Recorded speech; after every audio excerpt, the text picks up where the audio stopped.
Hi everyone and welcome back to my channel. Today we're going to talk about online dating, which most people seem to really dislike. Top reasons that people give me for disliking dating apps might be I don't match with anybody at all really, or I match with enough people but just not enough of the right type of people, or I match with people and then it just doesn't really go anywhere and we don't end up going on a date. These are really common concerns. Today we're going to focus on the things that you can change. We can't change everything, but we can focus on what we can change to help improve our chances of online dating success. I'm going to give you 3 reasons why you will not be doing so well online and what you can do to help yourself in that particular area. The first reason why online dating might not be working for you is that you might need a rebrand. So that's probably a bit of a weird thing to say. I know you're not a product, but sadly, online dating kind of turns people into products in a sense. We are swiping and looking and we tend to objectify people a little bit more.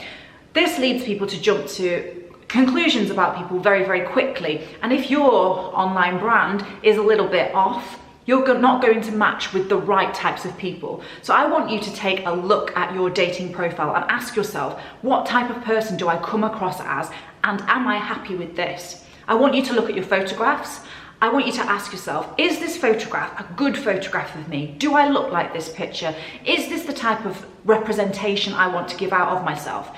Is the photograph high enough quality? Is it grainy? Is there a giant shadow across my face? What does the setup of that photograph say? Are you in a beautiful setting, or are you in a unattractive, dingy, dark place which doesn't really sell you very well? All of these things, sadly, matter when it comes to online dating, and it's not about what you look like. You can change the complete vibe of a photograph by having the right lighting, the right location, by styling yourself correctly. So I want you to start to think about those things. How old are the photographs that you're using? If you're using outdated photographs, your profile will not get very far online. People will swipe past you immediately. If you look at your photographs and you think, oh God, they're really bad actually, I am not representing myself very well here, I absolutely recommend either hiring a dating photographer to help you out with your shots, or recruiting a very good friend to start to take pictures of you, or you can just start to have your photograph taken in general more often. A smartphone, or an iPhone specifically, will probably be absolutely adequate to take a great shot. My top tip would be to make sure that the lighting is good. Bad lighting is probably going to be lighting that's indoors, nighttime, or if you're outside and it's really sunny and you've got a shadow across your face. The best type of lighting is outside lighting that's cloudy. So you want to be looking to go outside when it's not too bright. It's difficult because you can have good photographs if you're indoors, and you can have good photographs if it is sunny. However, generally speaking, you want to be facing the sun where the sun is in the sky, but you don't want a really sunny day. The lighting of your photograph is very important. There are other elements that are important too, but if there's one thing that I can tell you to work on, it's to get photographs that are well lit. You can get good photographs indoors. I'm not saying that's impossible, but you might need the help of a bit of professional lighting, which, to be fair, you can buy a ring light for £30 off Amazon. If you really struggle with having your photograph taken, my best advice is that you kind of have to just see the end goal. You might not feel comfortable having your photograph taken, but the best way to get comfortable at having your photograph taken is to have your photograph taken.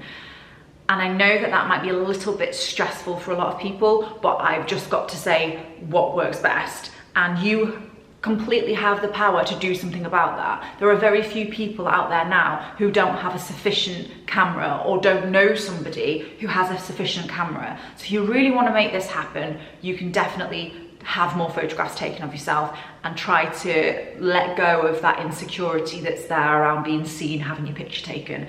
Just keep at it. Eventually you will get a shot that you're happy with. I could go on all day about photographs, but I'm trying to keep this succinct today. Let's say that you're really happy with your photographs and you're like, it's not my photograph, it's got nothing to do with that. Then we want to look at the rest of your profile, the content of your profile. I would suggest have a read of your profile and eliminate anything on there that's just a little bit negative.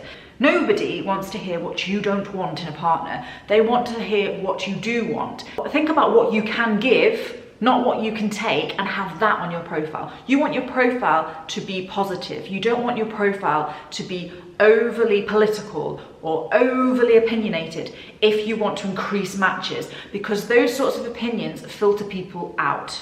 Even if you think it's a joke, ask yourself, is that joke going to cater to most people? It's good to have humor on your profile, but I would definitely keep it quite PG. Definitely have some information on your profile, even if it's just a little paragraph, a little bit of information. Don't just put one-word answers, because it looks like you're just not serious about dating, and it doesn't give a person very much to work with when it comes to like initiating conversation. The next reason why you might not be having online dating success is that you are too picky. And yes, this is within your control. I feel that with online dating, we start to see people as products. And whilst I would say it's good to see yourself as maybe a personal brand, when we're looking at other people, I want you to try to go beyond that first initial photograph. A lot of people will not be attracted to many people based purely on a photograph. And if you're within that group, you're going to limit the amount of people that you will match with down to such a small amount that the odds of a match are really small, because then those people have to also say yes to you.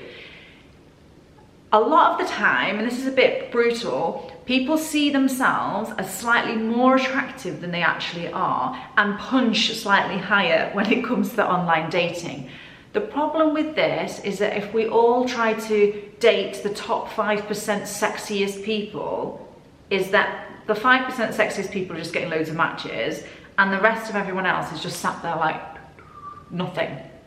So you can only control what you're doing online. And what I would say is, don't worry about whether or not you're really attracted to someone at the photograph. I want you to start to look at the content of the profile and whether that person is someone that's of interest to you, regardless of the picture. Like, if you took the picture away, does this person sound like my type of person? Do they have anything in common with me? Do they seem to be on the same kind of page as I am with their beliefs? If you can ascertain that that's a yes, I would match with that person and start to match more with people based on what's written rather than the photograph. Because a lot of people have really bad pictures, particularly men, and I genuinely think that you miss out because you're so focused on, I've got to fancy them immediately. You don't need to fancy someone immediately. That's a myth. Attraction can grow over time. The more you see someone, the more likely it is that you will begin to find them attractive. If you've just gone off 1 or 2 photographs, you might be shooting yourself in the foot here, because you might be missing out on someone awesome. My third, and I think this is my final point for today, like, I could talk about online dating all day long, and I just don't want to bombard people with information. But my third reason why online dating is probably getting you down and you're not feeling like it's working so well is that you're wasting your time on time wasters. And it's also possible that you're also just wasting your time on interactions that are just fulfilling like a little bit of a need, like I'm a bit bored and you're just chatting to someone. What I would say is that if you've been speaking to someone for like more than a week and you've initiated and tried to move that forward into a date and they've knocked you back and you feel like it's not really going anywhere, honestly, don't waste your time, because the energy you're putting into that person could be being put elsewhere. And your time is precious, so don't waste your time chasing on people who just don't seem very interested. Sometimes we might waste our time a little bit because finally we've matched with someone who's quite good looking. The good looking doesn't mean anything if they don't actually go on a date with you. Like, It's better to just go on a date with someone who wants to go on a date with you and have a nice time and learn about that person. You're going to get further with that person than this person who just never actually wants to go on a date. I'd also work towards not wasting other people's time too, because I've definitely been that person who, when I'm a bit bored, would go on an app and, you know, chat to people and treat it as a bit of a game. If you really want to get into a long-term relationship, you have to be what you want to attract. So don't waste other people's time, and don't waste your own time chasing things that aren't going anywhere. If you want a hard and fast rule, which I don't really agree with, but if you want a hard and a fast rule, if you've had a couple of good conversations with someone, please say to them, we've had a couple of great conversations. How about we jump onto a phone call? Or how about we go for dinner next week? Or how about we meet for drinks? And lock it down. And if someone isn't interested, move on. So brutal. When someone's interested, you know about it. And if they're not interested, it's not all about you. They might not be in the right headspace.